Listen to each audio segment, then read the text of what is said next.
I truly believe that Christmas is the ultimate time to reconnect. Why? We have time off work, we have some regular stresses and pressures off us.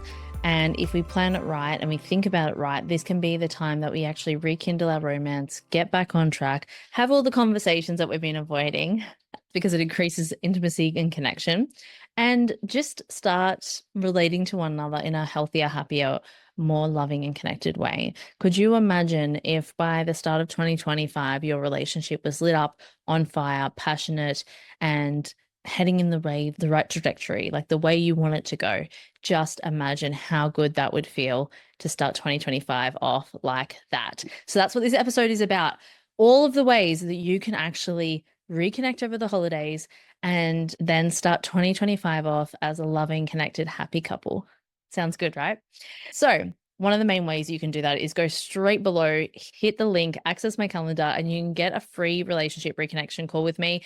I would suggest that's your number one action from today, because we can nut out specifics to your relationship, what you need, what you require to move the needle forward in your relationship, what you require to reconnect, to save your relationship, to stop feeling like roommates and get back on track.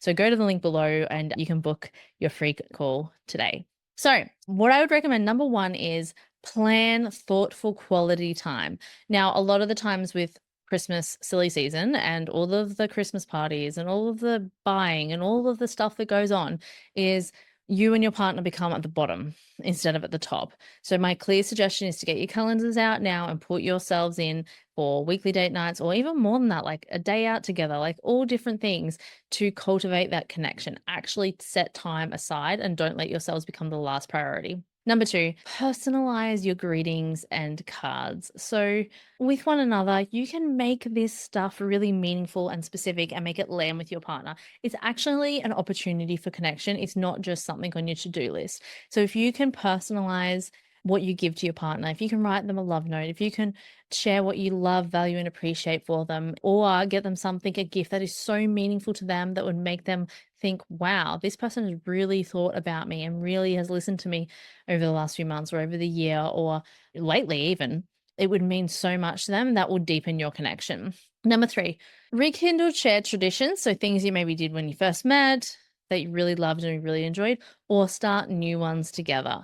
So don't underestimate stuff like this. Even like an evening game night, a movie marathon, a day baking, whatever. I know this sounds like a little corny or a little like whatever, but the only way to deepen connection is actually to spend time together. And it's, if you do stuff that's fun, you will get the opportunity to laugh and be silly and joyful and playful together, which is like should have been in the start.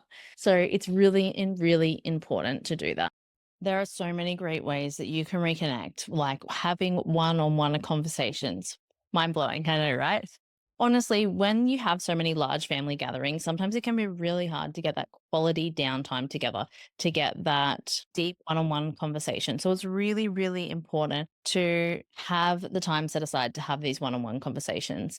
Organize a time where you can do some activities together. All of this creates shared memories, deeper connection.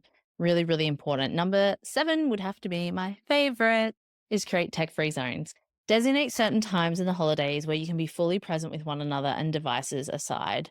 I cannot tell you what happens just from putting devices aside. Like, full disclosure, yes, the first 5-10 minutes, maybe even that long, might be uncomfortable because you're so used to picking up your phone and playing with it. But when you get past that point and you realize that, oh my gosh, we can drop in and have a good conversation, we can actually talk about stuff we've never really talked about, it really does change the game.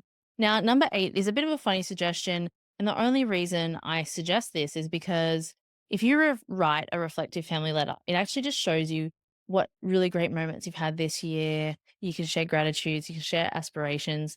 It helps deepen your bond as a family. You don't have to share it with anyone, but it's just great reflective exercise to do. Number 9, give experiences instead of gifts.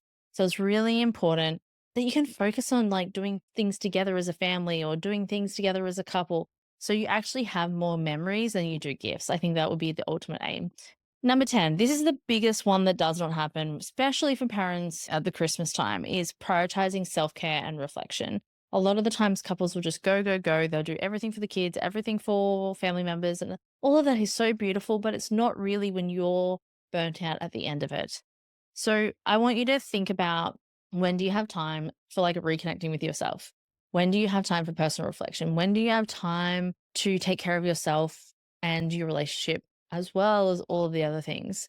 I think it's really important to even consider your values and your priorities over this time and talk about them as a couple. What is our top values? What is our top priorities for this time? So you cannot just haphazardly go into Christmas, that you have intentional time every day, that you set it up to create beautiful memories with one another and with your family. I think the biggest hazard and the biggest problem is that we just go into this time without much thought, without much consideration. Sure, I know we put thought into travel plans with family. I know we put thought into presents and gifts and the kids and all of that. Yes. But we don't put thought into one another. We don't put thought into reconnecting. We don't put thought into our relationship or into our own well being.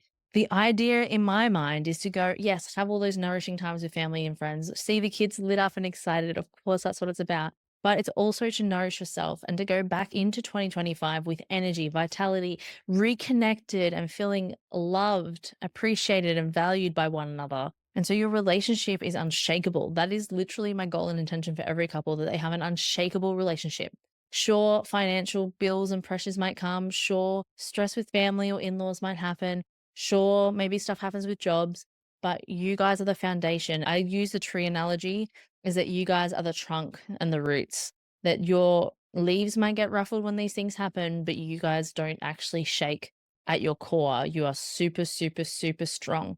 And if you take the time to ensure that your, for lack of a better term, cup is filled and that your relationship has had time to reconnect, to thrive, you are going to go into 2025 in such a strong, valuable position.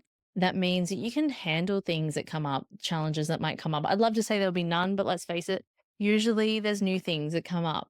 And so you don't know what's happening next year. We might have an idea, but life hands us curveballs every single day. So if you take something from this episode, I would love for you to take putting time in the calendar for yourself, putting time in the calendar for you as a couple, and making it happen. Nothing is more important than feeling lit up in yourself and lit up in your relationship. So now it's time for you to go turn your relationship on.